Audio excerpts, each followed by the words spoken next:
Assalamualaikum warahmatullahi wabarakatuh. Salam sejahtera bagi kita semua. Perkenalkan, saya Nur Fadilah, mahasiswi Psikologi semester 3 Universitas Islam Raden Rahmat Malang, dan Bapak Rizky Putra Santosa, MSI, selaku dosen pengampu mata kuliah Psikologi Kognitif.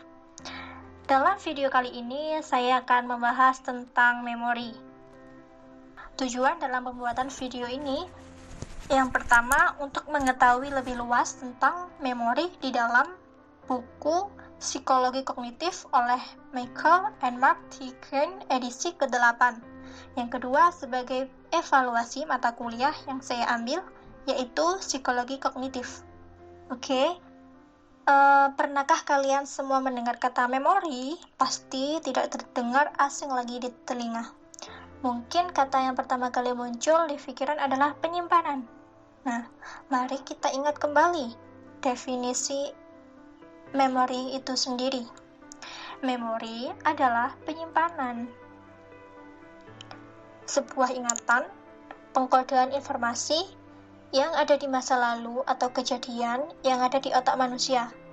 Atkinson dan Shevrin ini membagi memori ada 3 macam. Yang pertama, memori sensori, yang kedua, memori jangka pendek, dan yang ketiga, memori jangka panjang. Untuk memori sensori sendiri merupakan kemampuan untuk menyimpan isyarat sensori di daerah sensori otak untuk jangka waktu yang sangat singkat setelah pengalaman sensori yang sebenarnya. Memori sensori itu merupakan memori yang membuat kita bisa mengingat suatu gambaran informasi sensori, misalnya meliputi penglihatan dan pendengaran. Pada model memori ini, stimulasi lingkungan awalnya diproses oleh memori sensorik.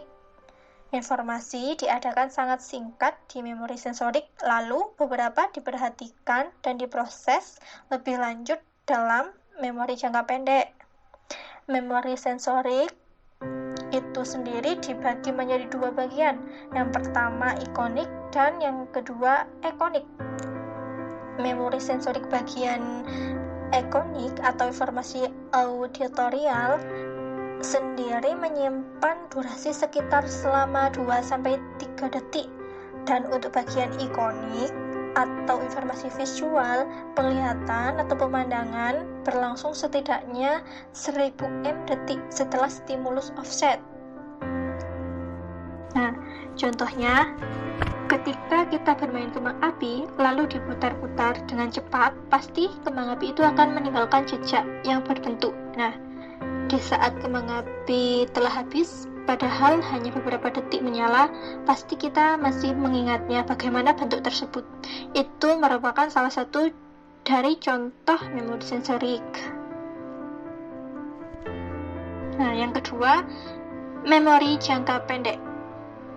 Memori jangka pendek merupakan ingatan tentang fakta, kata, bilangan huruf, atau informasi kecil lainnya yang kita sadari. Biasanya bertahan selama beberapa detik sampai 1 menit atau lebih pada suatu waktu.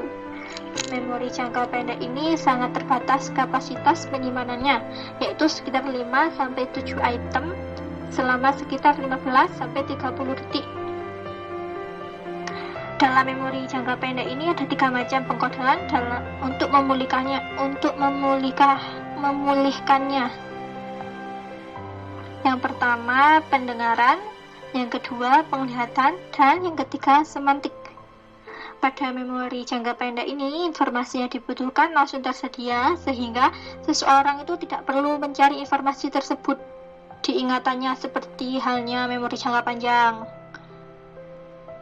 Untuk contohnya sendiri, yaitu ketika seorang guru atau pengajar menuliskan huruf di papan, yaitu IBM, CIAFBI, lalu pengajar tersebut membacakannya dan mengulanginya sebanyak 3-5 kali, serta menyuruh siswa dan siswinya melihat huruf itu. Setelah itu, tulisan tersebut dihapus dan menyuruh murid-muridnya mengulangi atau menuliskannya lagi. Nah, dari situ ada kedua kemungkinan.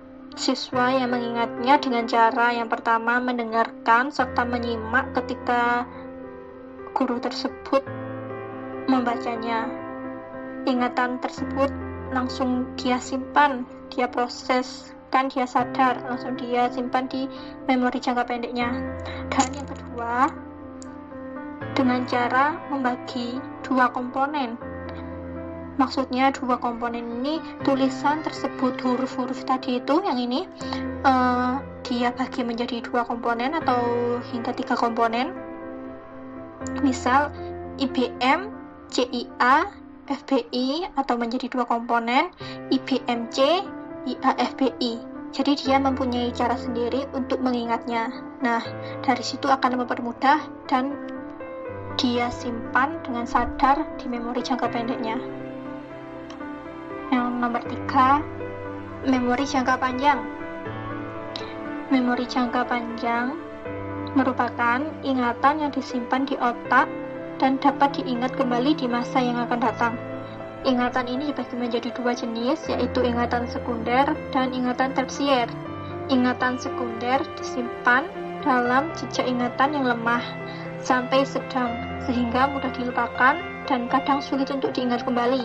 Sedangkan ingatan tersier ini sendiri merupakan suatu ingatan yang sangat melekat di dalam pikiran seseorang sehingga dapat bertahan seumur hidup dan merupakan jenis ingatan yang memungkinkan informasi dapat tersedia dalam sekejap. Contohnya seperti halnya ketika